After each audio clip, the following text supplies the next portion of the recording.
Are you so busy doing right now in the present moment that you're missing out on future growth opportunities? What about your team? Might they be stuck doing and not growing? And if so, how do you break free from the dangers of doing to continue to move forward and make progress along your journey of growth at your bank, at your credit union, at your fintech?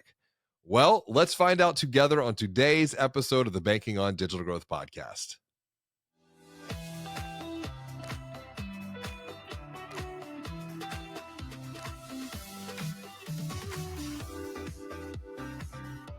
Greetings and hello. My name is James Robert Lay, and I'd like to welcome you to another episode of the Banking on Digital Growth podcast. This episode is part of the Real Solution series, where we take real challenges from real leaders like you to transform them into real future growth opportunities. And joining me for today's conversation is Adam Remshifski. Adam is the Vice President of Analytics and Digital Marketing at American Heritage Credit Union. And today, we're going to transform obstacles that can slow down a fast-growing team into future growth opportunities. Welcome to the show, Adam. It is great to share time with you today. Hey, thank you for having me. Excited about the opportunity and just talking shop. One of my favorite things about this industry. Absolutely. It's, the idea to be able to collaborate and solve problems together is, it's why we do what we do here, because we're all going to get better together from that. But before we get into an obstacle that you're confronted with, that could be a breakthrough opportunity, what is positive in your world right now, personally or professionally? It's your pick to get started. So I will give a shout out to my wife because she's bearing right now our second child, who is supposed to be coming in January, hopefully January. We already have a December baby whose birthday was yesterday. So if we can avoid 2 December birthdays, I'd really, really appreciate that. But whatever happens. So that's a positive note. Family 4 is going to be great. But professionally, we just have a lot more opportunity internally from a marketing team itself. We've had a lot of buy-in from our board to expand the department as compared to shrink or try to stay things flat, which I think is very difficult in the economy right now, especially with the rate environment, that people might be cutting costs and just trying any way to deal with the high interest rates that they have to pay back in terms of dividends. And not as many people are looking for loans. So the budgets are staying flat and they're getting cut, where our board believes in us and we're making new opportunities for the people who are currently staffed here, but we have other opportunities just to grow that headcount to expand out what we do both in branch, in digital, and analytics. So I'm really looking forward to next year and see how that plays out. I commend you and I commend your board of directors for having that future focused vision, because marketing really is an investment in the future. The seeds that you're planting through your marketing communication and strategies today will come and bear fruit 6, 9, 12 months or even more from this point forward. What you're harvesting today, if you will, is the work that you did 6, 9, 12 plus more months ago in the past. So to have that perspective, what's the obstacle that stands in the way of thinking about, some of the opportunity here? What's the obstacle, if you will, that stands in the way of that future growth going forward? Their new position. So it's not days of old where everyone was a marketing specialist or you had graphic designers.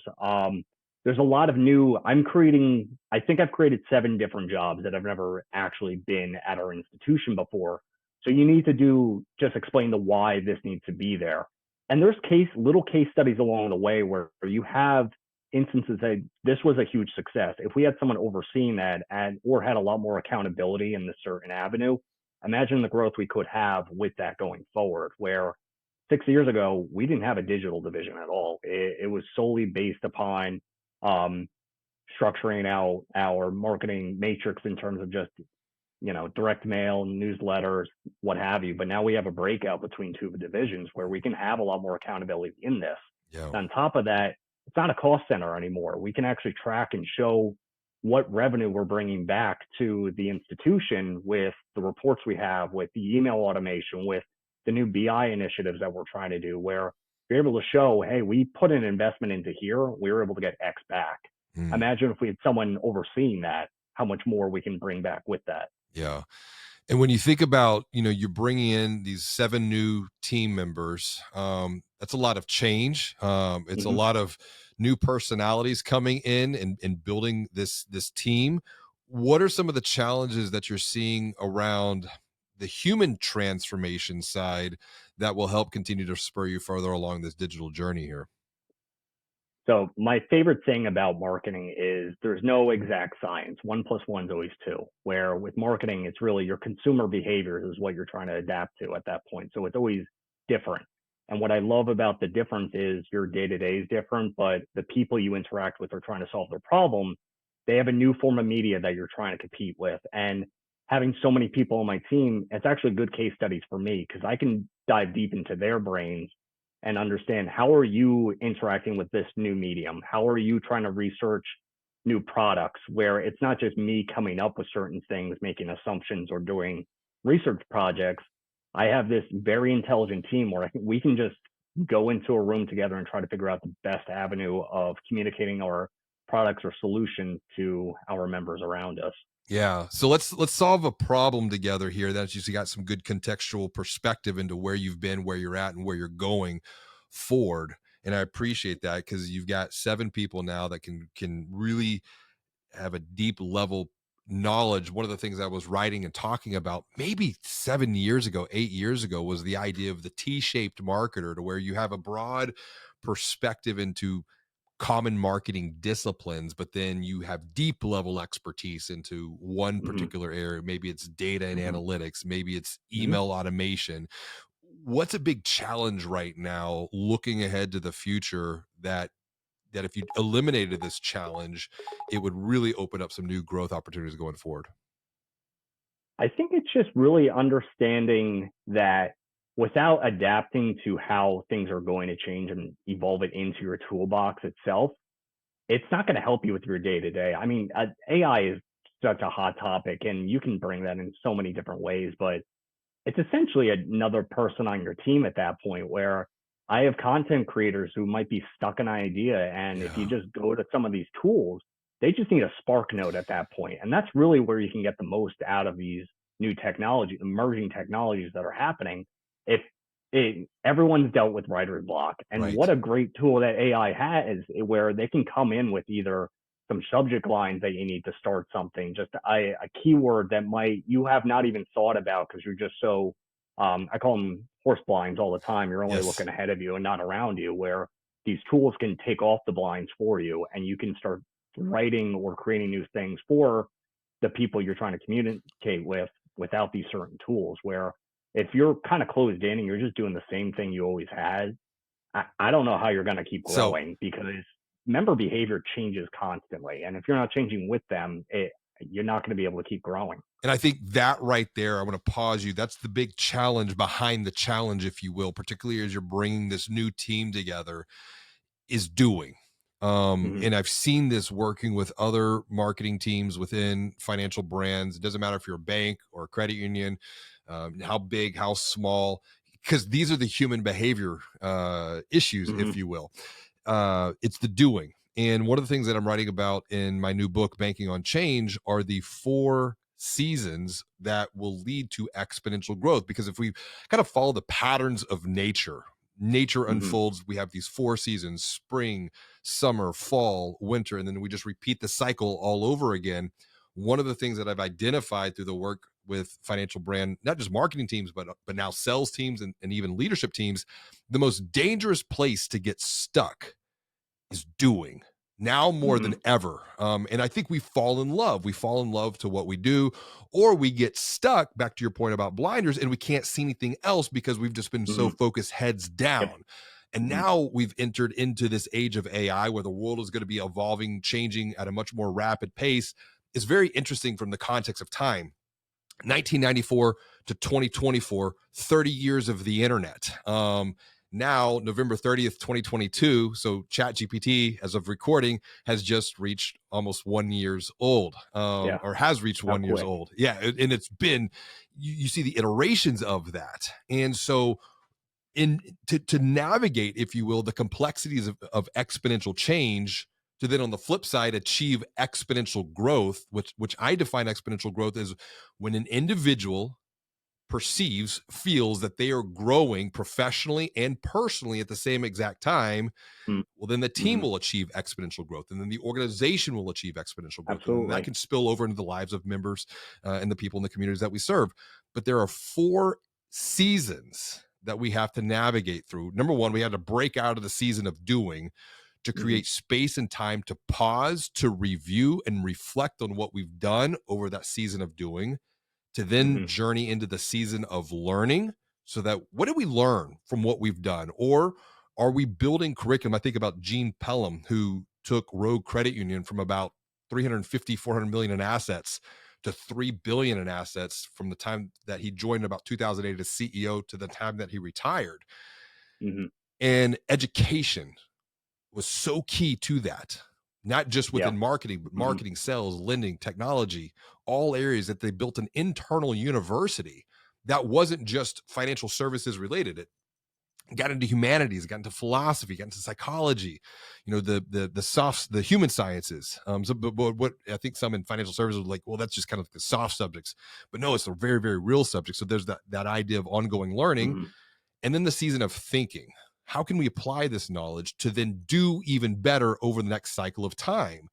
And just like the seasons, if you will, summer, spring, fall, winter, and I did those out of order, spring, summer, fall, winter, 90 days. If you can cycle through each one of those seasons every 90 days, and the Mm-hmm. neat thing in 90 days is you have 13 weeks in a 90-day Yep. period. So you got a week dedicated to learning. You got a week dedicated Mm-hmm. to reviewing. You got a week dedicated to thinking. And then the majority of the time is obviously going to be spent executing. But it's Mm-hmm. it's building that cadence in to the operational model that I think will help people get unstuck doing to do even better going forward in a period of exponential change. What can you do to apply some of that within your own workflow at the credit union? So I love the model in itself because it's almost as if that's a consumer flywheel in itself, where you, as the person attempting to sell the product, you're just one part of the equation. The consumer still needs to commit in that flywheel itself, where Mm, they have to start their research process. They're going to go through the same exact seasons that you were saying when they're making that new relationship. They're yeah. going to go through a research period. They're going to think about it, maybe have buyer's remorse. Was Mm, this the right place to be doing my business? Should I have went somewhere else? They'll work with their team, which would be your families or your business at that point, and understanding like where are we at from the first buying decision, were we able to accomplish our goal? If that's the case, should we keep putting more business or more product or service investments into the business itself, where it's not just the company, it's also yeah. the consumer itself. So within the company, you have the overall portion of it, but then you have it with their teams. Yes. My biggest thing with them is I need to make sure that they are understanding that they do make a impact on every part of this organization. And if you are not looking at it from like the top of the ladder down, you're really not going to truly understand of when you're making new processes into what you do.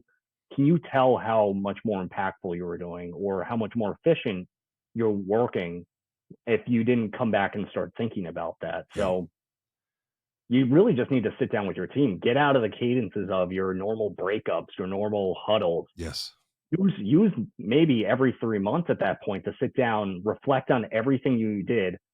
You can have it all there of the processes you just started, the new accomplishments you might have had, and then you have that on a wall. You break it down at that point. All right, so now this is what we did.